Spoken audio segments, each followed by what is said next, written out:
Salam damai sejahtera Bapak, Ibu, serta saudara-saudari semua.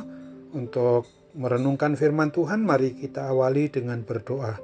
Tuhan Allah Bapa di sorga yang melebihi segala akal, hati, dan pikiran kami umat manusia, berfirmanlah kepada kami sebab kami bersedia untuk mendengar, dan atas pertolongan Roh Kudus mampukan kami untuk boleh melakukan firman-Mu itu dalam hidup sehari-hari. Dalam nama Tuhan Yesus kami berdoa. Amin. Sebagai nas renungan firman Tuhan hari ini diambil dari 2 Yohanes 1 ayat 3 yang berbunyi, kasih karunia, rahmat, dan damai sejahtera dari Allah Bapa dan dari Yesus Kristus anak Bapa akan menyertai kita dalam kebenaran dan kasih. Sebagai tema yang diangkat dari nas renungan kita adalah ungkapkan salam menurut kebenaran firman dan kasih Tuhan Yesus Kristus. Ungkapan Shalom atau salam damai sejahtera dari penulis surat 2 Yohanes pada nas renungan kita hari ini adalah ungkapan salam yang umum dari semua pemimpin atau gembala kepada jemaat atau umat manusia yang beriman percaya kepada Kristus. Meskipun ungkapan salam ini bersifat umum, akan tetapi salam ini memiliki ciri spesial sifatnya. Mengapa demikian?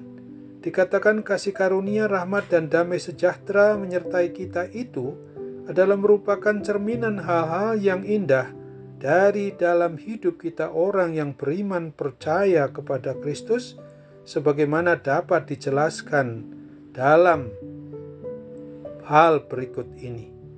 Pertama, pada diri pribadi atau keluarga sebagai orang beriman percaya kepada Kristus, kita dapat menikmati hidup adalah semata-mata karena kasih karunia atau anugerah dari Sang Pencipta dan Pemelihara, yaitu Tuhan dan Juru Selamat kita, umat manusia. Kalau bukan karena kasih karunia-Nya, maka kita tidak mungkin dapat dan boleh menjadi orang yang beriman percaya kepada Tuhan Yesus Kristus. Seringkali ada banyak sekali orang berpendapat bahwa kasih karunia itu hanya merupakan hadiah belaka sehingga dianggap remeh atau dianggap enteng saja. Kita sebetulnya amat sangat memerlukan kasih karunia itu, meskipun kita sama sekali tidak berhak untuk menerima dan mendapatkannya. Hanyalah Tuhan Yesus Kristus yang menganugerahkan atau memberikannya, sehingga kita dapat dan boleh menjadi pribadi orang yang beriman percaya kepada Kristus karena Dia tidak bisa mengingkari janjinya. Kedua, rahmat atau belas kasihan Tuhan Yesus Kristus. Umat manusia adalah makhluk berdosa. Tidak ada alasan sama sekali Allah memilih kita.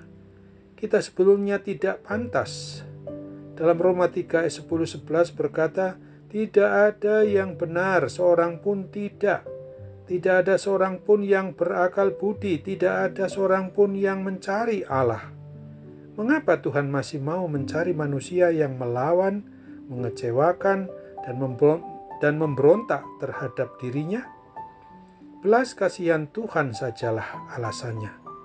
Jika melihat pengorbanan Tuhan Yesus Kristus sebagai sesuatu yang normal-normal saja, pasti ada yang salah dengan diri kita. Mengapa Tuhan Yesus mau datang ke dunia, rela menderita mati di kayu salib, menanggung hukuman yang paling mengerikan untuk menggantikan kita? Jawabannya tidak sederhana, tidak biasa. Sungguh belas kasihan yang begitu besar daripadanya saja.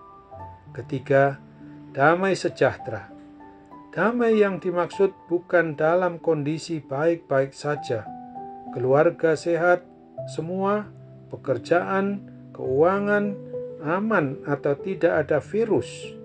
Jemaat atau umat percaya kepada Kristus yang pada awal di zaman itu mengalami banyak tantangan, tetapi dikatakan damai sejahtera menyertai mereka. Meski dalam situasi yang tidak baik, mereka tetap bisa merasa damai. Sumbernya bukanlah ditentukan oleh keadaan, tetapi berasal dari Allah Bapa sendiri. Kasih karunia, rahmat, dan damai sejahtera menyertai kita Artinya bahwa hidup kita ini tidaklah hampa, melainkan berlimpah kasih karunia, rahmat, dan damai sejahtera itu.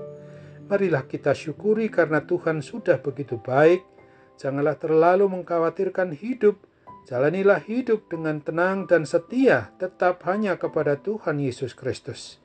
Dan jangan sia-siakan hidup kita ini. Amin.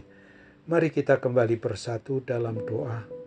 Tuhan Allah Bapa di sorga, terima kasih untuk firman-Mu yang mengingatkan kami hari ini bahwa apabila kami mau mengucapkan salam damai sejahtera Tuhan Yesus Kristus dan kasih-Nya itu, maka sesungguhnya haruslah menurut kebenaran dari firman Tuhan Yesus sendiri, bahwa Tuhan mengasihi manusia.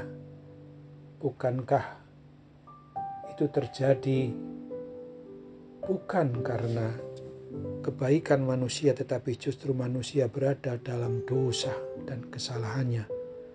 Sehingga kasih yang begitu besar itu harus kami sambut untuk mau hidup menuruti kebenaran firman-Mu itu pula. Ketika saat ini kami tentu saja sedikit atau banyak mengalami keluhan-keluhan akibat berbagai tantangan di dalam kehidupan sosial, ekonomi, maupun juga jasmani kami dalam kondisi menderita. Dan rohani kami juga dalam kondisi di mana kami sangat merasakan akibat pandemi COVID-19 sekarang ini ya Bapa.